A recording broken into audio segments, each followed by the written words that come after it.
نفسه وقع في فخ اسمه السلف، وهو بن باز والألباني وابن عثيمين، حتى انتكست الفطرة. وجدنا من يترك المنشاوي والحصري وعبد الباسط يبحث عن قراء كسديس ونحوه لا يعرفون أحكام القراءة. Assalamualaikum warahmatullahi wabarakatuh. Zulkarnain El-Maduri dengan sebuah video yaitu dari Dr. Abdul Qadir Al-Husain. Jadi Dr. Abdul Qadir Al-Husain ini memang orang yang paling tajam menyoroti Wahabi di Timur Tengah, termasuk Wahabi di Mesir.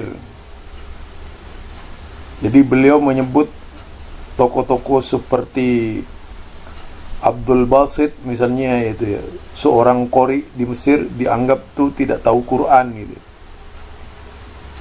Kemudian juga beberapa tokoh lain seperti Imam As-Sudais juga itu.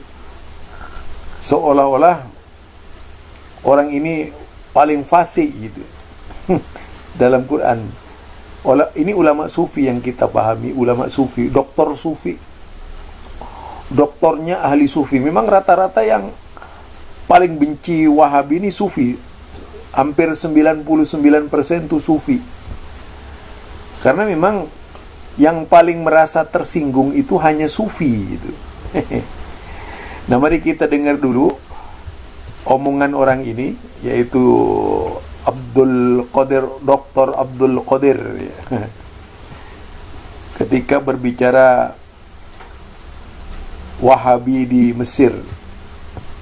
وجدنا من يترك المنشاوي والحصري وعبد الباسط يبحث عن قراء كسديس ونحوه لا يعرفون أحكام القراءات ولا يعرفون شيئا من قواعد القراءة، فحسبنا الله ونعم الوكيل.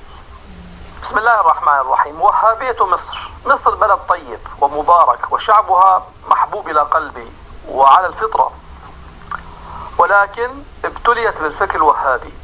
شيوخ الوهابية في مصر ما قصتهم؟ الحقيقة الوهابية في مصر شيوخا وفروخا، كبيرهم ممول وصغيرهم مضلل. لماذا مضلل؟ كتاب وسنة بفهم السلف. بعد سنوات يجد المسكين نفسه وقع في فخ اسمه السلف، وهو بن باز والألباني وابن عثيمين، حتى انتكست الفطرة. وجدنا من يترك المنشاوي والحصري وعبد الباسط يبحث عن قراء كسديس ونحوه لا يعرفون أحكام القراءات ولا يعرفون شيئا من قواعد القراءة، فحسبنا الله ونعم الوكيل. بسم الله الرحمن الرحيم. وهابية مصر بلد طيب. Itu perkataannya Dr. Abdul Qadir Al-Husain ketika menyoroti Wahabi di Mesir. Dia menyebutkan bahwa kalau pembesar-pembesar Wahabi ini di Mesir itu hanya menumpuk kekayaan gitu. Dan kalau kelompok-kelompok kecilnya dari Wahabi itu mudallal, katanya, itu tersesat.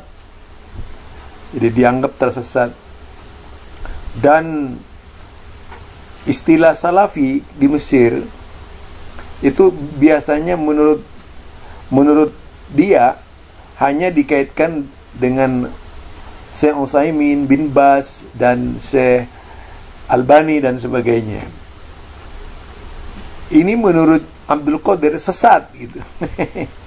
Kemudian juga mengkritisi ahli Quran di Mesir, ya, seperti Basit dan rekan-rekannya, termasuk Imam Sudais, itu dianggap tidak tahu Al-Quran, hukum-hukum Quran, hukum-hukum bacaan Quran. Wah, lucu ya, luar biasa ini orang. Artinya memang orang-orang sufi itu sakarnya dewe di dalam memahamkan agama Islam, suka-suka, sesuai dengan seleranya, bukan dengan selera agama Islam itu sendiri, tapi dengan seleranya sufi. Dia pakai parameter sufi sebagai ukuran pembenaran terhadap pahamnya yang dianut itu. Kalau tak sesuai dengan pahamnya, maka yang demikian dianggap keluar dari cara agama Islam yang benar. Ini yang dapat kita cermati, kita perhatikan dari gaya sufi di dalam mengkritisi Wahabi. Kita tahu Dr. Abdul Qadir Husain ini banyak mengkritisi Wahabi, dan kemudian mengklaim bahwa ulamanya dia itu paling benar gitu, paling benar. Jadi sama saja anti Wahabi di Indonesia dengan anti Wahabi di Timur Tengah itu doktrinnya sama gitu.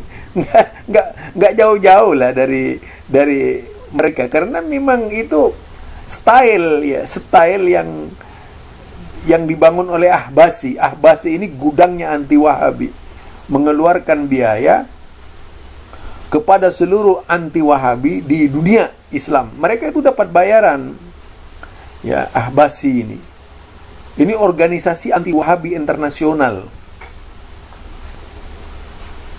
Tidak sedikit dari seluruh anti Wahabi internasional ini yang mendapatkan biaya besar-besaran dari Ahbasi. Mereka bukan untuk kepentingan umat, tapi mereka juga untuk kepentingan uang. Termasuk ya Dr. Abdul Qadir Husain ini, dan tentu saja CS ya, dengan seluruh anti Wahabi yang ada di Indonesia, itu memang tidak bisa melepaskan diri dari lingkaran setan anti Wahabi yang dipatok dengan harga oleh Ahbasi tadi, yang berpusat di Beirut. Jadi kalau menuduh Wahabi itu digaji, sebenarnya mereka yang dapat bayaran dari Ahbasi. Ini banyak organisasi-organisasinya di Indonesia, dan secara tidak sadar banyak pula orang yang kena cengkraman anti Wahabi tersebut. Nah, pergerakan Ahbasi di Indonesia ini sangat luar biasa, bahkan melibatkan paham Syiah dan sebagainya di dalamnya untuk mengobok-ngobok Wahabi yang katanya Wahabi di Indonesia. Nah, itulah yang pada akhirnya menimbulkan gejolak di tengah-tengah umat,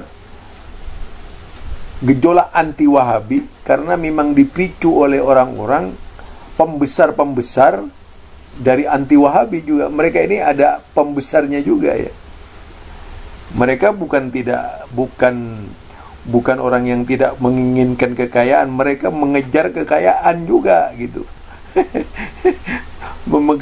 Ya, kalau mau niru tadi itu wasaghiruhum mudallal, ya, wa kabiruhum apa katanya, munanwal, yaitu orang yang suka mengumpulkan harta. Nah, itu ya yang kalau kita pahami, kita cermati dari anti Wahabi yang terus bergulir di dunia Islam. Artinya mereka ini berada dalam sebuah cengkraman power besar yang memang ditujukan sebagai politisasi anti agama di Indonesia banyak. Jadi semua orang yang anti Wahabi itu pasti mendapatkan bayaran dari Ahbasi ini gitu. Karena memang itu adalah sebuah kekuatan mereka untuk menggulingkan kekuasaan yang sampai sekarang berkuasa di Mekah dan Madinah itu.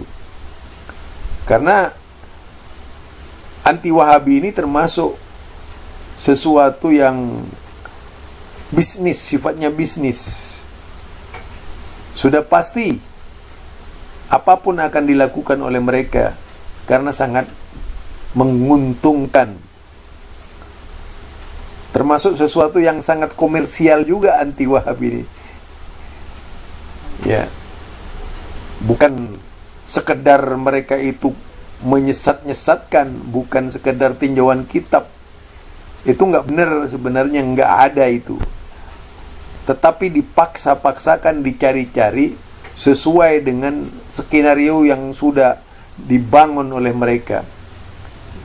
Ahbasi ini adalah yayasan yang mengeluarkan biaya besar-besaran di seluruh dunia kepada siapapun yang anti Wahabi. Subhanakallahumma wa bihamdika asyhadu an la ilaha illa anta astaghfiruka wa atubu ilaik. Assalamualaikum warahmatullahi wabarakatuh.